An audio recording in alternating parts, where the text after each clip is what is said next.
Sheikh Jarrah in Jerusalem is still under pressure. Palestinians are being thrown out of their homes by Israeli settlers. This is open, clear ethnic cleansing. Gaza has been bombed again. It's still under blockade. Gaza is the world's biggest ever concentration camp. 3/4 of the people there are refugees that were kicked out of their homes by Israel, either in 48, in 67, or even in between. Our country has a responsibility. Britain conquered Palestine in World War I. It promised the Arabs their independence, then broke that promise. It allowed Jewish settlers to invade Palestine. It helped to train and arm them. Israel was then created by carefully planned massacre and ethnic cleansing of the Palestinian indigenous people. It's called Plan Dalet. That's Plan D. Before that, there was a Plan C, and before that, Plan B, and a Plan A, and there were other plans before that. The ethnic cleansing started while Britain and the British Army were still in Palestine. That was in August 1947. The most infamous massacre occurred in April 48 at Dar Yassin. Britain again was still in control. Although the Red Cross arrived and saved some people, and journalists were invited in, that was to spread fear, to force the Palestinians to flee. No British soldiers went to Dar Yassin. Palestinians were not helped by anyone, neither Britain nor the neighboring Arab newly independent states. Over 250,000 Palestinians had been expelled, and hundreds of Palestinian villages empty, and some towns also ethnically cleansed before Britain left in May. Only then did some Arab countries send a few poorly equipped, outnumbered, and untrained forces to help the Palestinians. We now know that their leader, Abdullah of Jordan, had already secretly made agreements with Israel. 750,000 Palestinians were ethnically cleansed in the end. Over 500 Palestinian villages were demolished. The largest number of refugees in the world are still the Palestinians. They're prevented from returning to their homes. But any Jew, anywhere in the world, can move to Israel according to the law of so-called return. How can you return to somewhere you've never been? This country was occupied for 400 years by the Romans. No one's going to suggest that we should give it back to the Romans. Since the first Zionist Congress in 1897, it was always known that the only way to create a pure Jewish state in Palestine was by forced expulsion of the native Palestinian people.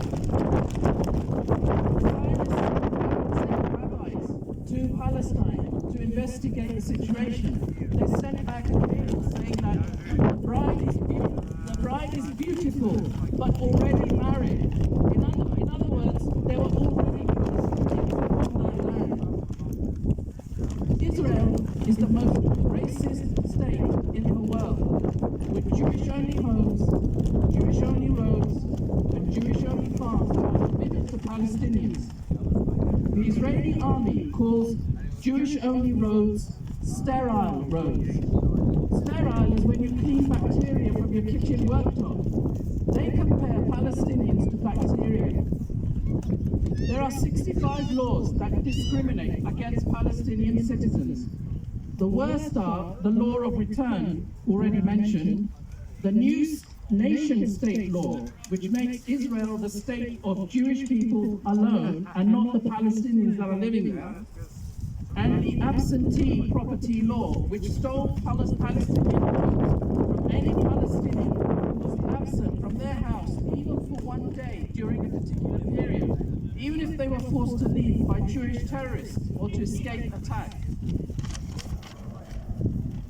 At school, when I was at school, which is a long time ago now actually, in the morning there was a register taken and you were marked either as present or as absent. Israel invented present absentees, whose property was stolen by the absentee property law, but who managed to stay within the borders of Israel, often in sight of their old homes, with new Jewish people living there. They had land, vehicles, even their bank accounts stolen from them. Israel also invented so-called unrecognized villages, which existed before Israel. But because they want to steal their land, Israel pretends that they don't exist. The main victims of Jewish terrorists when they placed bombs in markets were Palestinians. But Zionists also assassinated Jews if they didn't support or fund Zionism in Palestine. The first Jew assassinated by the Haganah was Dr. Yaakov Dahan, who was shot dead leaving a synagogue. The worst terror attack was when the Haganah bombed the SS Patriarch in November 1940 in Haifa, killing 267 displaced persons. Over 200 of them were actually Jews. Britain at the time suspected the terrorist group that was led by Begin. But it turned out that it was actually the Haganah. In 1950 and 51, they bombed Jews in Iraq to scare them to leave. The worst incident was a bombing of a synagogue that was apparently ordered by Ben-Gurion himself. They also murdered the UN mediator, Count Bernadette Falk. He was a man who rescued 30,000 Jews from German concentration camps, but because he proposed that ethnically cleansed Palestinians must be allowed to return back to their homes, they shot him dead. Jewish terrorists murdered Lord Moyne in Egypt because he pointed out in a speech in the House of Lords, the Zionist claim has raised two burning issues. First, the demand for large-scale immigration into an already overcrowded country, and secondly, racial domination by these newcomers over the original inhabitants. Even Israeli human rights organization B'Tselem admitted in a report last year, quote, "This is apartheid, and a regime that uses laws, practices, and organized violence to establish and maintain the supremacy of one group over another is an apartheid regime." Then international human rights group, Human Rights Watch, accused Israel of two crimes against humanity, apartheid and persecution. This year, Amnesty has issued a report called Israel's Apartheid Against Palestinians, a cruel system of domination and a crime against humanity. Even Harvard Law School has recently confirmed apartheid in its March report. But this is not new. In 2006, US President Jimmy Carter wrote a book, Peace, Not Apartheid. And he openly called Israel an apartheid, practicing apartheid in the occupied territories. Archbishop Desmond Tutu, who was a veteran anti-apartheid campaigner in South Africa, said that apartheid in Israel was worse than in South Africa. The UN report in 2017 also accused Israel of apartheid. So that argument has been won a long time ago. Even its biological apartheid. During COVID times, when the 2 vaccine doses came out, over 50% of Israelis had 2 vaccine doses, and less than 1% of the Palestinians. Israel has actually been an apartheid state. In 1948, when it made its Universal Declaration of Independence, you know, the same thing that Rhodesia did.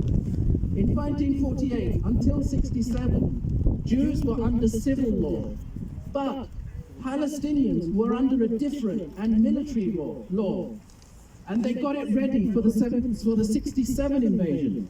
When in 1967, Israel invaded the rest of Palestine, it put the Palestinians there, under occupation, subject to military law. Just compare World War II, France was occupied by the Nazis for 4 or 5 years.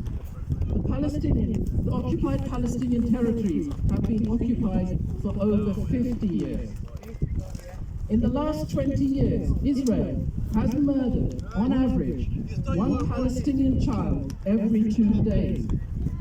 Israeli judges have found soldiers have shot Palestinians for fun. We need sanctions.